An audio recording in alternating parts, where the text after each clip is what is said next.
Hello मेरे साथी कॉकरोचों। बाबा साहब अम्बेडकर कहा करते थे, education is the milk of a tigress, one who drinks it gets the power to roar. यानी शिक्षा शेरनी का दूध है, जो पिएगा वो दहाड़ेगा। पर आज का हमारा एजुकेशन सिस्टम देश के स्टूडेंट्स को दहाड़ना सिखाने की जगह बिल बिलाने पे मजबूर कर रहा है कि बार बार नीट का पेपर लीक हो जा रहा है।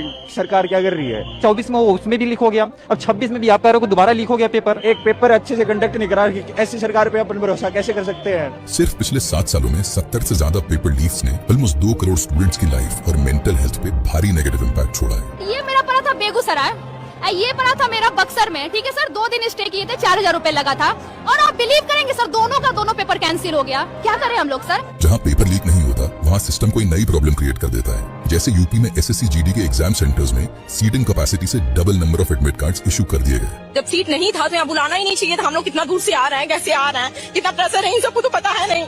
सुबह से 4:30 बजे से हम निकले हैं, लाइब्रेरी से पढ़ के डायरेक्ट पेपर देने आ रहे हैं यहाँ पे। तो फिर जहाँ लीक और एग्जाम सेंटर की प्रॉब्लम ना हो, उस एग्जाम में क्वेश्चन पेपर ऐसा बना दिया जाता है कि आंसर नॉलेज के मेरिट पे नहीं बल्कि तुक्के मार के देना पड़ता है। यूपीएससी के लिए एक मैं बेटर चीज बता देता हूँ कि एग्जाम देना बंद करो, ये सिक्का लिया करो, बच्चों को एग्जामिनेशन सेंटर के बाहर बुलाओ, जिसका हेड आया उसका पास, जिसका टेल आया उसकी पूंछ काट के घर भेज दो। क्योंकि ये एग्जाम सिर्फ और सिर्फ लक बेस्ड है यार, तुम नॉलेज चेक थोड़ी ना कर रहे हो। अब तो तुम टाइम पास करने लग गए हो। तो ये पेपर लीक तो नहीं है, लेकिन स्टूडेंट्स की जिंदगी बर्बाद इससे भी होगी, बस तरीका अलग है। स्टूडेंट्स की जिंदगी बर्बाद करने के इनोवेटिव तरीकों में अब हमारा सिस्टम टेक्नोलॉजी का भी बढ़िया इस्तेमाल कर रहा है। सीबीएसई के छात्रों ने आरोप लगाया है कि उनकी जो कॉपियां स्कैन की गई हैं ठीक से नहीं हुई। स्कैन में मिली कॉपियां इतनी धुंधली हैं कि छात्र अपनी ही लिखावट नहीं पहचान पा रहे। इसकी मार्किंग कैसे मुमकिन? सीबीएसई से मेरे को भी ये कॉपी मिली है, मेरे हाथ में मेरी हैंड राइटिंग है और ऊपर मार्क्स 33 मिले हैं मेरे को बस, जबकि मैंने पूरा पेपर करा था। और अभी जब मैं पेपर चेक करने लगा तो देखा कि इसमें तो मेरी हैंड राइटिंग है ही नहीं। और जब इन परेशान स्टूडेंट्स के लिए सीबीएसई ने कोई ग्रीवेंस रिड्रेसल सिस्टम प्रोवाइड नहीं किया था, तो स्टूडेंट्स नेचुरली सोशल मीडिया पे आए और कंप्लेन करने लगे।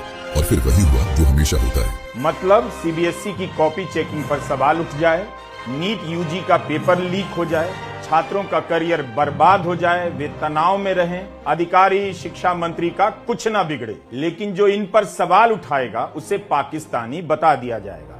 तो इसीलिए मैं खुद को Pakistani sponsored opposition funded cockroach declare करते हुए पीएम मोदी को एक चैलेंज देना चाहता हूँ कि सर, अगर आपने एजुकेशन के किसी भी मुद्दे पर एक प्रेस कॉन्फ्रेंस करके स्टूडेंट्स के टूटे हौसलों पर थोड़ा मलहम लगाने का मास्टर स्ट्रोक करते हैं, तो मैं ये प्रॉमिस करता हूँ कि मैं ना सिर्फ अपने सोशल मीडिया हैंडल्स का नाम बल्कि इस वीडियो पे कोलैबोरेट करने वाले हर क्रिएटर के हैंडल का नाम चेंज करवा के नरेंद्र मोदी फैन क्लब रखवा दूंगा। अच्छा, बोले ऐसा होता है।